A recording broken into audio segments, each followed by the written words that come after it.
All right, everybody, welcome to the show. My name is Stephen D. Kelly, and this is the Stephen D. Kelly Show, and it is Thursday, July 21st. I'm sorry, July 24th, 2025. Well, it seems like all we do anymore is a review of the events, which are pretty significant, I suppose. And I have to talk about them all because they're all related. But the key thing to remember here before I launch into all this stuff, and I should start out with this at the beginning, is that everything that we're seeing, all this chaos and upheaval, as bad as some of it is, as potentially bad as some of it could get, it's just an indicator of how well we're doing our work and how the pressure to expose the truth is having this effect. And ultimately, I think that the fact that, if you look at the world events that we're going to be talking about, you'll see that there's just no hiding it. Who it is, what it is, why it is. There's just no hiding what it is anymore. So where do we start? I could start with Trump and his pedophilia issues, the Epstein saga, and I definitely do want to cover that. But before I do, I think I should just cover some of the more international things that are going on as quickly as possible. And I guess I'll start with Ukraine. Now, for those of you that are not following sources that are outside of the West, of course, you probably don't really have any idea of what's really going on with the failure of the Ukrainian forces. The entire front line of contact in Ukraine between the forces of the Russians and the forces of the Ukrainians and their various mercenaries and NATO proxies, etc. It's a pretty darn long line of contact, battle line. I think it's something like 1,500 miles long. But what's been happening steadily, increasingly, over the last months, and probably increasing every day, is the movement, the constant flow forward of the Russian troops and the movement of that line of contact further and further and deeper into Ukrainian territory. It's been likened unto a lava flow, sure and steady, but completely unstoppable. Some people have they've tried to portray this as some sort of a fault or a defect in the Russian strategy, but this is typical. This slow, methodical approach is how they do battle, unlike the United States, which likes to use shock and awe and go in there and wipe everything out as much as possible and say, job well done. Kind of like Trump when he bombed those mountains in Iran and said he obliterated something that we have no proof that he obliterated, but he said so. I obliterated something that was underground. It's kind of like, let's say somebody dropped a bomb on the side of the Getty. You're going to say, oh, well, whatever was down there, it's obliterated. Forget about it. I'm willing to accept this nonsense about Iran. Anyway,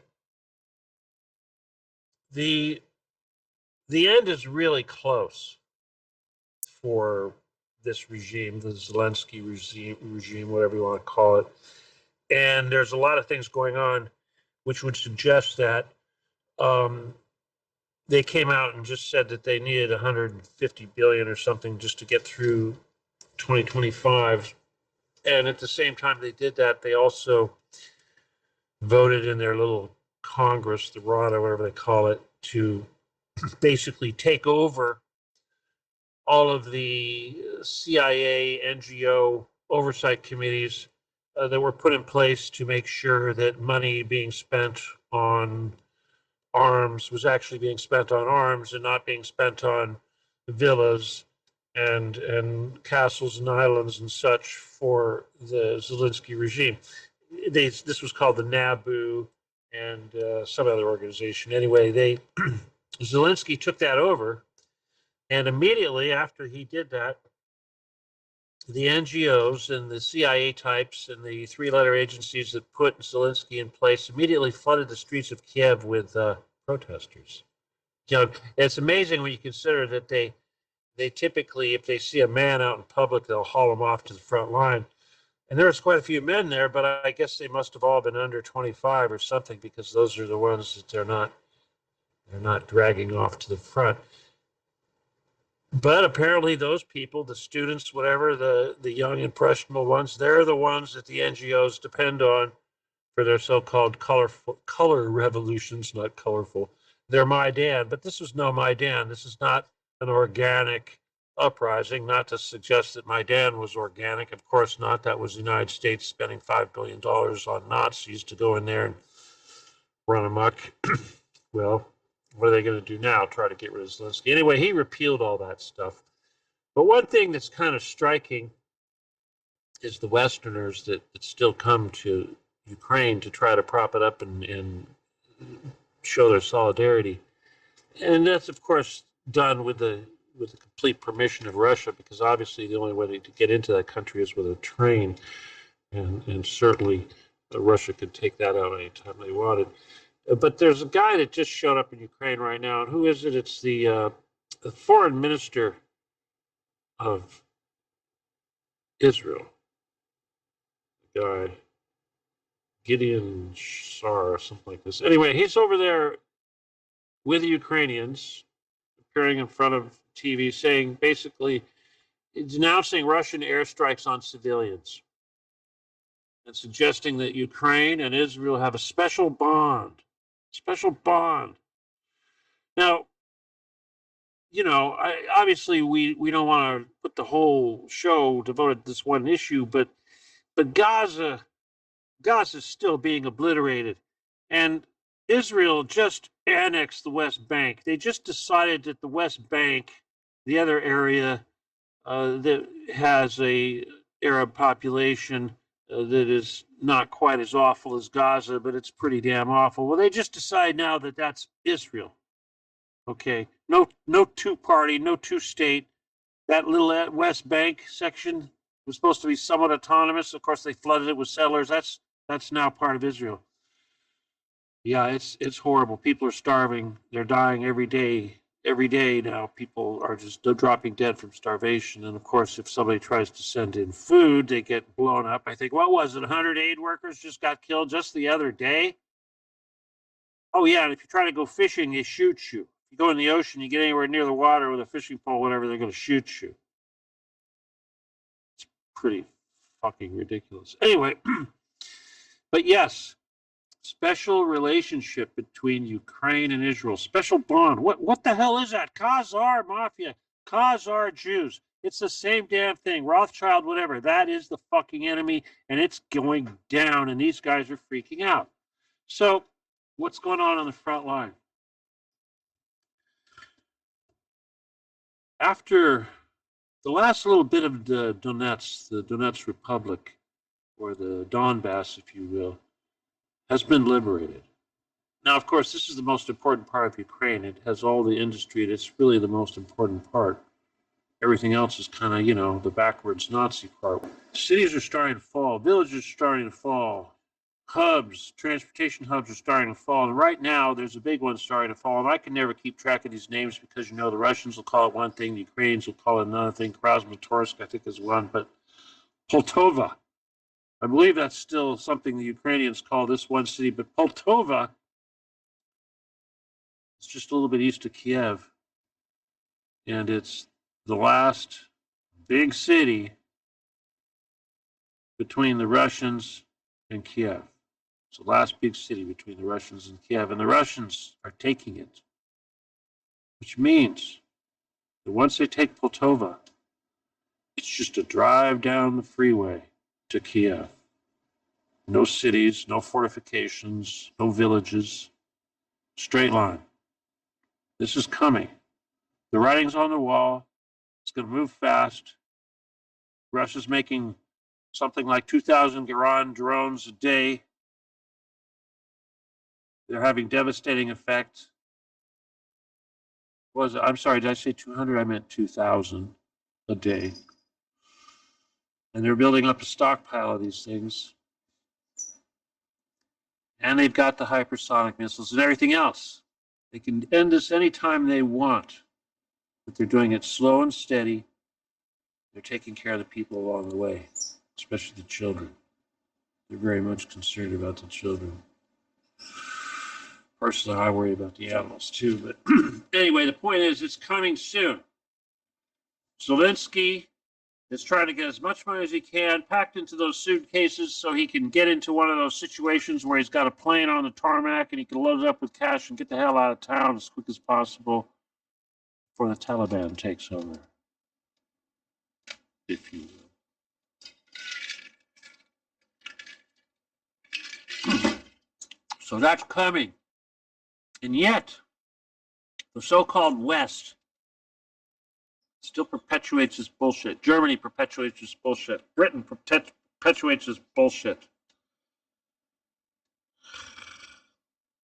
Von der Leyen. What's her name? Not Angela Merkel's one. So you know what I'm talking about. The gynecologist bitch that runs the EU. Take your pick. Ursula von der Leyen. They still think they're going to raise money and they're going to fight back. And all they really care about is that money. It's all about them keeping that damn money flowing. It's all going to shit. Before I move on to other areas of the world, I just want to say one more thing about Russia and Ukraine. Now, I saw two things. I saw one thing that actually kind of moved me, and I saw another thing that kind of made me sick. And the thing that I was impressed with first was Russians were launching a new submarine, a Boreal class. It was like the fifth one of these advanced nuclear submarines, which is the thing that the United States and the rest of the West can't keep up with Russia now. If Russia wants to launch nuclear submarines, guess what? We can't keep up. Anyway, so they were launching this new submarine. They were handing it over to the crew, and they were staying their attention in their spiffy whites. And Putin was there, and he presented the captain of this submarine with an icon, a plaque that was basically a golden thing that was inside this box. It was velvet lined box. It was beautiful. And then the captain turned it around and he held it up. And then Putin stepped back, but he stepped forward again and he opened the box. He said, "Oh, like here, let me show you." And he went and opened it, and the golden thing. It was little doors, and it was one of these little icon things that they have pictures of Jesus and saints or whatever it is. But it was all, of course, the Eastern Orthodox type of iconography. But it was damn beautiful, and then he stepped back and admired the beauty of this icon that he had just bestowed upon this captain of this nuclear-powered machine. And then he gestured to the captain with his hand to turn around and show it to the crew.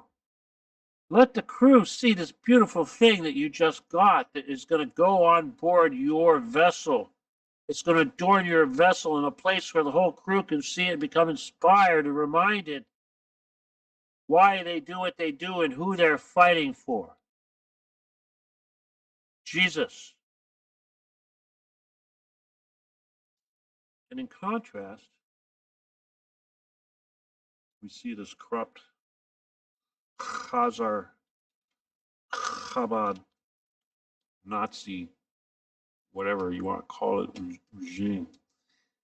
And there's a report now that the leaders, the hierarchy, the people in power over there in the Zelensky regime, they give a lot of money to psychics, crazy-looking women with pentagram tattoos and over collagen in their lips and crap, and they pay for protection from these satanic witches, kind of like Maria Abramovich, the one Ukraine appointed as a cultural ambassador to the world.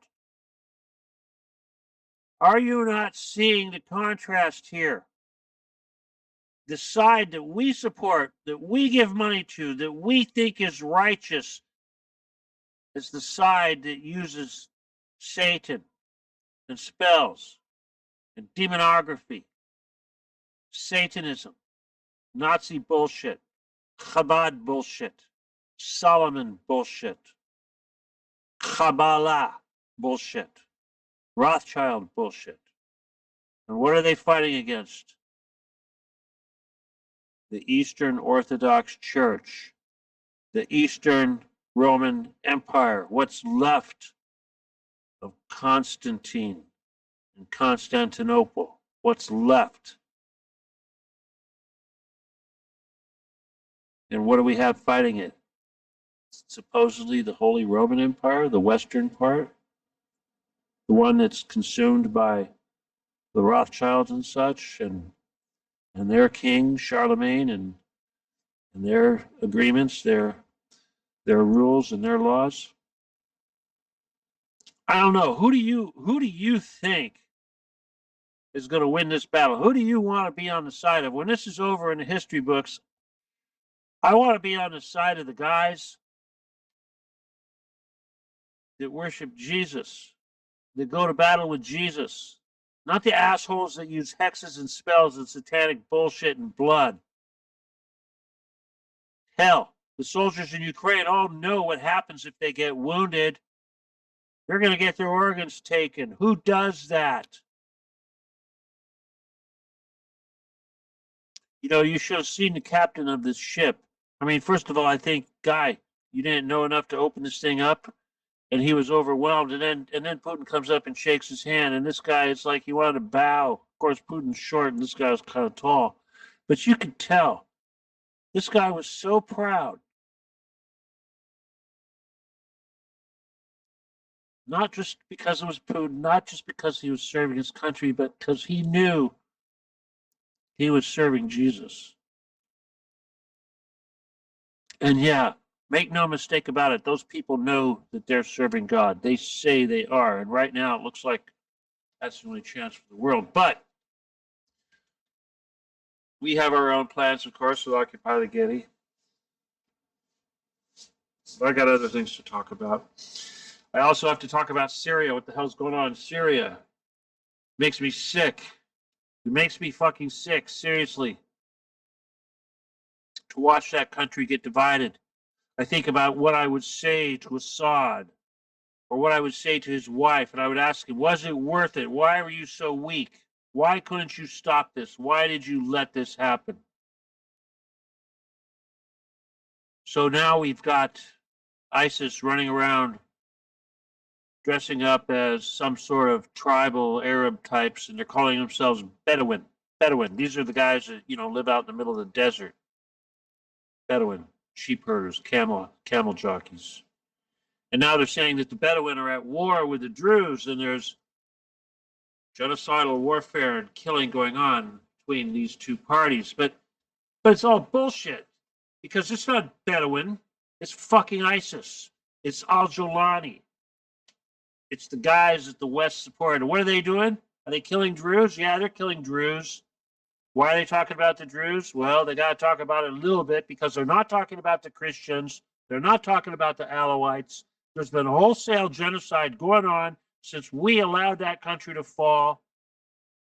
For what purpose?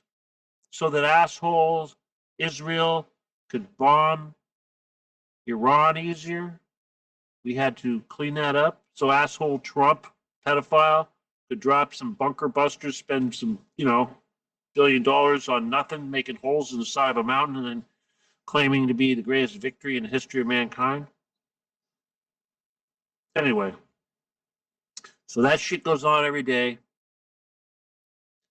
I think about the Christians. I mean, there's videos of the torture and the way they kill these people. They walk up on a civilian and they'll shoot him in the leg, and then they'll shoot him in their other leg, and then they'll make them jump off a balcony or something, or kill the whole family, whatever. It's fucked up. But you know what? It's no more fucked up than what's going on under the Getty. Same fucking thing, same fucking people. I'm not talking about ISIS.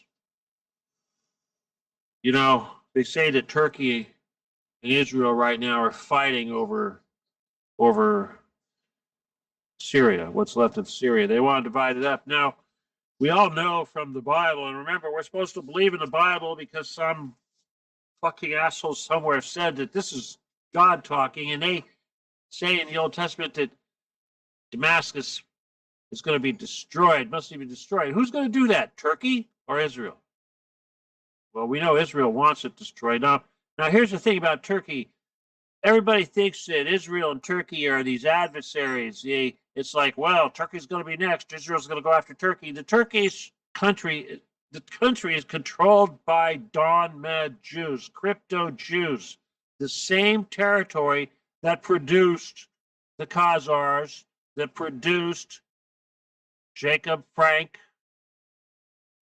Sabbatai Levi, the Armenian genocide, and on and on and on. So yeah, Turkic peoples. What are those? Left over from Solomon? Probably. Mixed in with a little something else? Probably. Either way,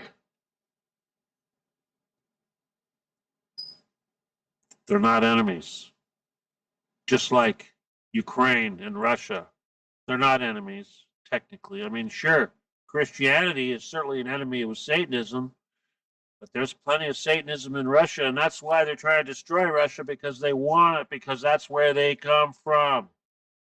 That's where most of their people live. Chabad is the strongest denomination of all the so-called Jews in Russia, and Putin made it that way. And now they all have to keep their mouths shut while Ukraine is being dismantled. Because, you know, Nazis, you can't say anything. You can't mention it. Ultimately, all this shit with these Chabad, mafia, Nazi, Khazar, tribal wannabes, children of Solomon wannabes, they're the same people that run Mossad and run Israel. And you know, when we talk about Trump and his issues with pedophilia and the Epstein shit that just doesn't want to go away, I mean, first of all, when are people going to wake up and say out loud, flat out, that the Talmud, the holy book of these people, supposedly, according to their rabbis, says that pedophilia is okay? Seriously, their rule book says that pedophilia, sex with babies, sex with children, sex with minors, is good. It's kosher. You'd think they'd say that out loud, but you know, they're not going to say out loud what's going on with Epstein. I mean, you can't hide it. Trumpists can't hide it. But here's the thing. Pedophilia aside, money laundering aside, Mossad influence peddling aside, there's other things that are substantial. For instance, when I was working with the Intertel Mafia, the Oliver North gang, the whole purpose of that was eventually not just to prop up the Contras in Nicaragua, but to establish a pipeline to send weapons to Iran to basically, again, launder cash, but also to set up the government that would become the government of Iran that is in place today. It's always been controlled, just like the Shah was controlled by the CIA. This government that's in place today is controlled by the Intertel Mafia. It always was.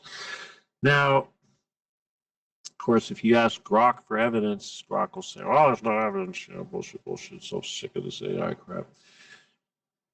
Our good friend Bill Barr was involved, did get busted for being involved in a plane load of weapons in a surreptitious airplane that I think was supposed to be a Colombian soccer team or some nonsense like that was going to Israel or Iran or one of these destinations. But anyway, it crashed.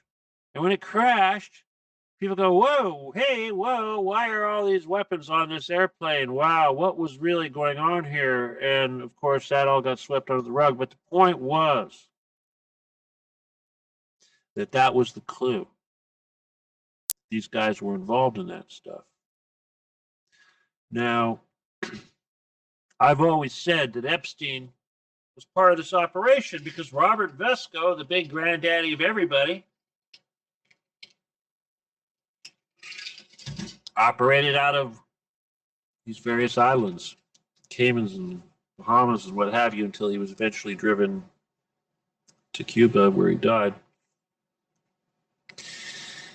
But all that money laundering and all that fast money, it all happened right there. And Epstein's Island was right in the middle of it and was a big part of it. And I've always said that Epstein was a big part of Intertel and connected to Robert Vesco.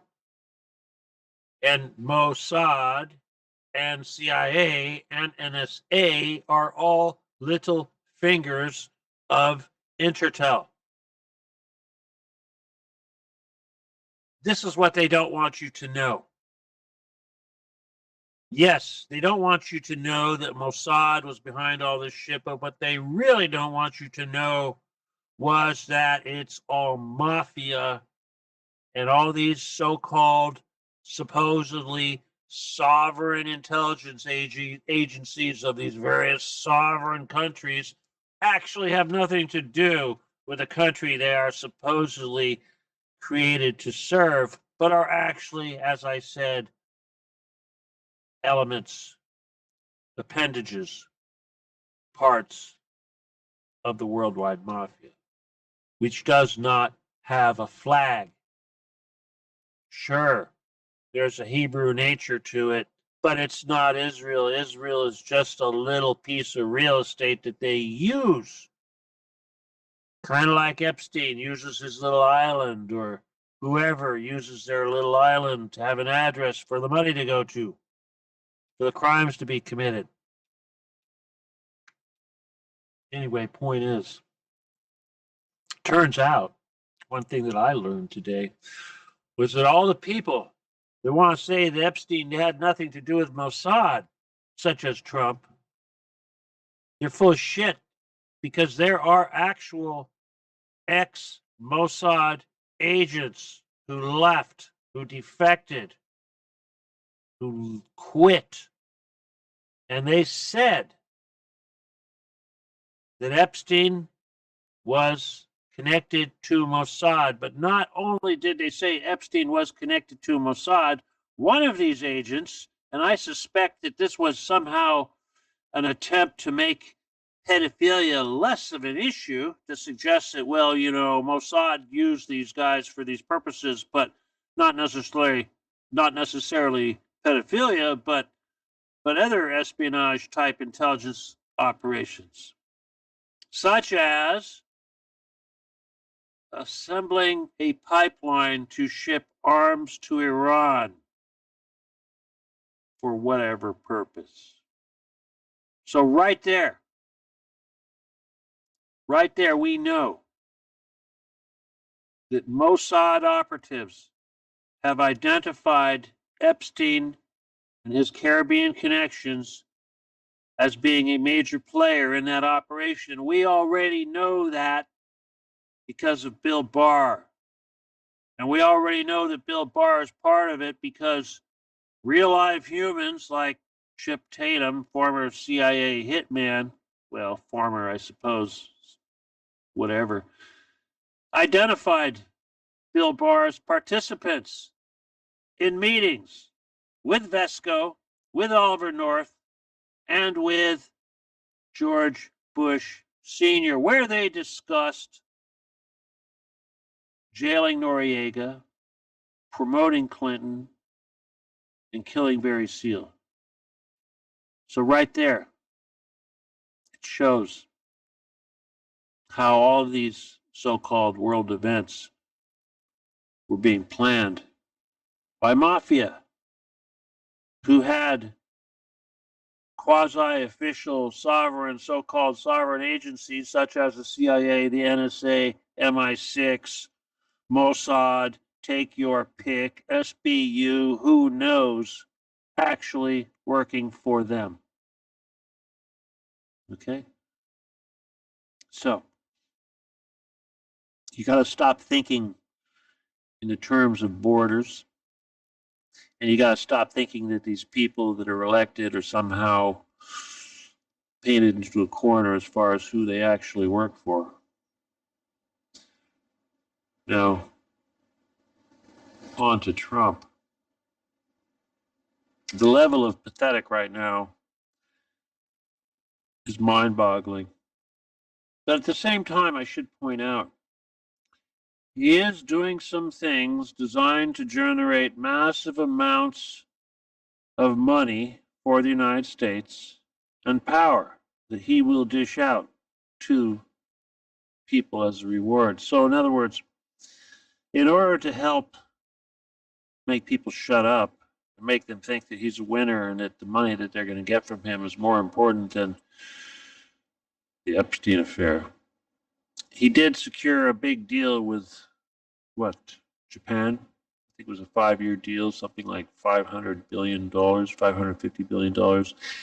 And it gave Trump sole discretion for the disbursement of these funds, which means Congress is completely eliminated from the process of deciding where the money goes, which means that Trump has a $550 billion cookie jar that only he is allowed to reach into and pass out cookies. That's a hell of a lot of cookies to use to get his way and to get people to forget all about him being a pedophile or him being working for Mossad or Israel or whatever. But it's not going to go away. Not going to go away. You cannot make it go away. Now, myself, like I said, I'm quite happy with the way things are working out, at least as far as the exposure that we're getting with our operation. Pretty amazing. I mean, every day now, I'm seeing people that I've never met, people that I have no clue who they are or how long they've been following or whatnot. I think for the most part, these people are all just finding out, and more people are starting to become brave, and they're starting to speak out and say Getty. They're saying, when is that children under the Getty going to be free? They're not. Here's the thing. When the Getty Center says there's no truth to the children under the Getty, they say it's just a fiction and a lie. And when the LAPD says there's no evidence, and everyone says there's no evidence, Stephen Kelly's crazy, whatever they want to say. Now, that sounds about as hollow as Trump saying, why are you still talking about the Epstein list, that creepy guy? What do you care? There's so many more important things to talk about. Last week we were talking about the destruction of DOJ, mostly Kash Patel, Dan Bongino, and what was the other woman's name that they were getting ready? Pam Bondi. They're getting ready to throw all those bitches under the bus. But who has emerged? Who has emerged? Well, we've got this. Let's see, what's her name with the white forelock woman over there? I want to say Kristi Noem, but I know it's Tulsi Gabbard. That's it. Tulsi Gabbard. That's Tulsi Gabbard is the latest, greatest, strong female voice that's coming out in defense of Trump and saying it's Obama. It's Obama. Obama committed treason. It's Obama. Treason, treason, treason. Nothing will ever happen to Obama. And why Obama? Why not? Why not Hillary? Why stop? Why not all of them? Why not throw them all under the bus? You know what? They can't do it. They just can't do it. You know, I'll tell you something. This whole treason business. I've been talking about treason for a while. And not treason as in treason against the country, but I've been following what some of these treasonous laws, but mostly treason laws that would basically cause you to be executed, you know, capital offenses. Let's see. Let me see if I can give you a list of some of these capital offenses. Let's see. 18 USC 351. Murder of a member of Congress, an important executive official, or a Supreme Court justice. Antonin Scalia. Let's see. Espionage, first-degree murder, murder of a federal judge or law enforcement official, murder of a foreign official that doesn't discriminate between enemies of the state. Okay? Murder of any foreign official is a capital offense, treason offense, punishable by death. Murder with the intent of preventing testimony by a witness, a victim, or informant. Let me see, how many times has Trump done that? How many times has Hillary done that? How many times has Obama done that? Retaliatory murder of a witness, victim, or informant. My God, people, you see the point I'm making here? Any one of these things is punishable by death.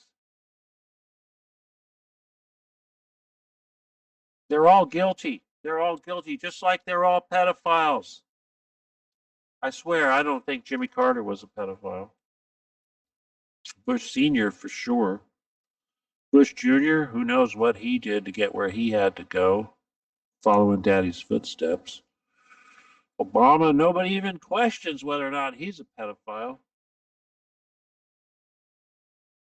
We got to stop being tolerant of this shit. Now, I want to talk more about other things, but I got to talk about the Gavin Newsom thing real here. Trump's imploding, and you're going to get Gavin Newsom, and that is the plan. And if you don't start calling him a pedophile right now and using this Epstein shit and Getty shit against him, don't put all your pressure on Trump. Give it to Gavin too, and don't wait for proof to come out. Throw the damn mud. Cover him with the shit. He's Gordon Getty's godson. What more do you need? What more do you need? All is fair, and this is a war. And I just want to say, on the local front here in California, that the assholes like Vern Pearson and the dirty little bitch Joe Harn, those guys are getting fucked. The county up there, we're talking Gavin's family playground, all those Nazis and all that mafia and all that Mason shit. El Dorado County and Placer and Sacramento County, the shit's coming down. Amazingly enough, the locals up there have found their balls, and the evidence is coming out of the corruption. And though it may be small compared to the corruption of some of the people that we're fighting on a daily basis, it's still significant enough to help bring down the entire house of cards. And what I see, the fear and the despair and the foreknowledge of what's coming, it's not just in the Trump crowd, it's all the way down. This is happening. Everybody on both sides. The effort to throw each other under the bus is going to be insane pretty soon. And there's nothing wrong with that, because that's what they do. And that's the price of being in that club, is eventually They may throw you under the bus to save themselves. There's always somebody above you that's going to use you to protect them when the time comes. Trump knows that too. They all know that. Now, I'm not going to go too much further, but I do want to point out one thing that's sort of interesting, and that is that Candace Owens, and yes, I think she's cute, but Candace Owens is being sued by Emmanuel Macron and mostly his wife, Brigitte, because Candace Owens basically says that Brigitte is a man.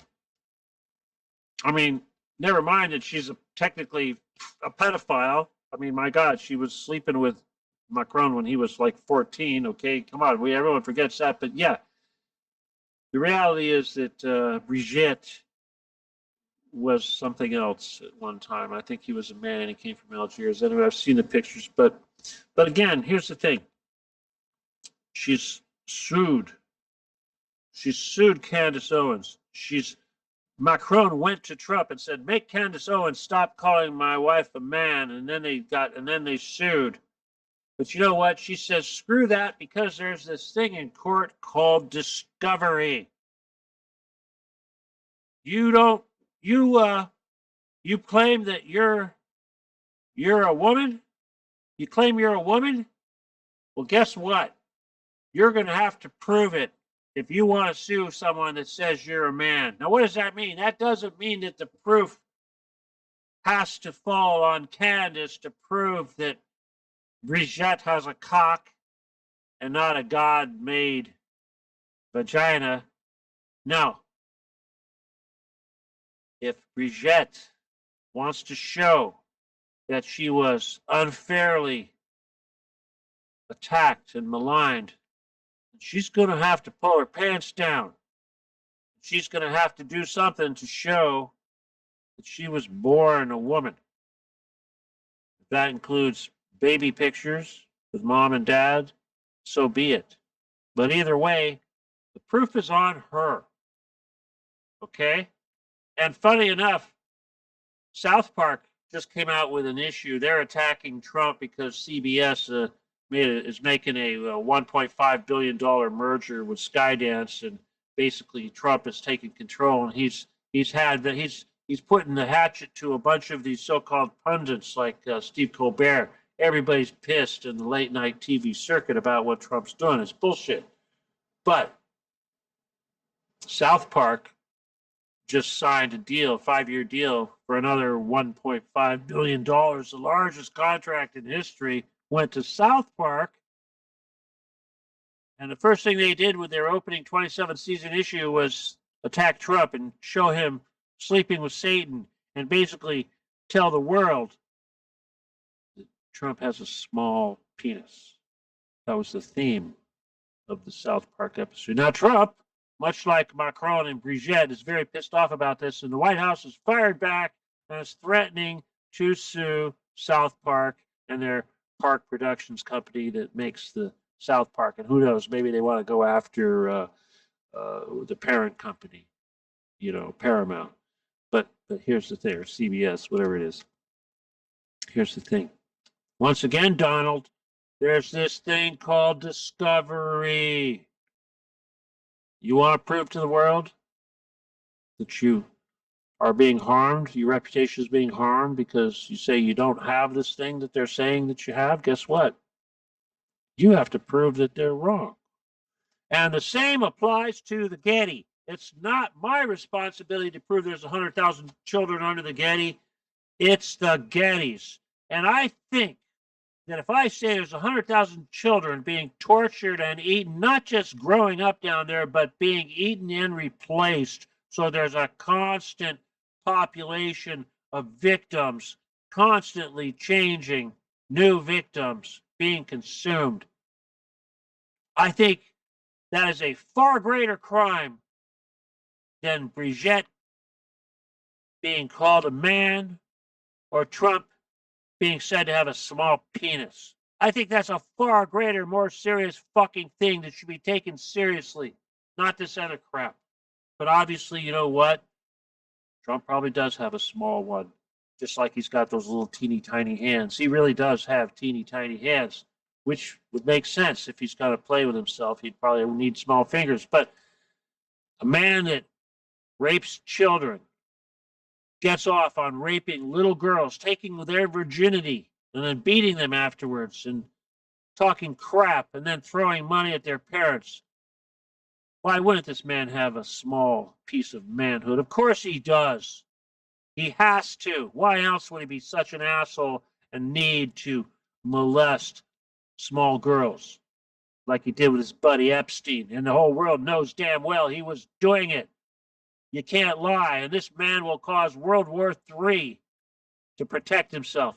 He will throw billions of dollars at us to try to buy your friendship. And if that doesn't work, he'll try to kill you and cause Armageddon just to make you stop talking about Epstein or the Mossad or the mafia or all these things you're not supposed to talk about, or the fact that if the law was applied properly to any one of these motherfuckers, they would all be executed for treason.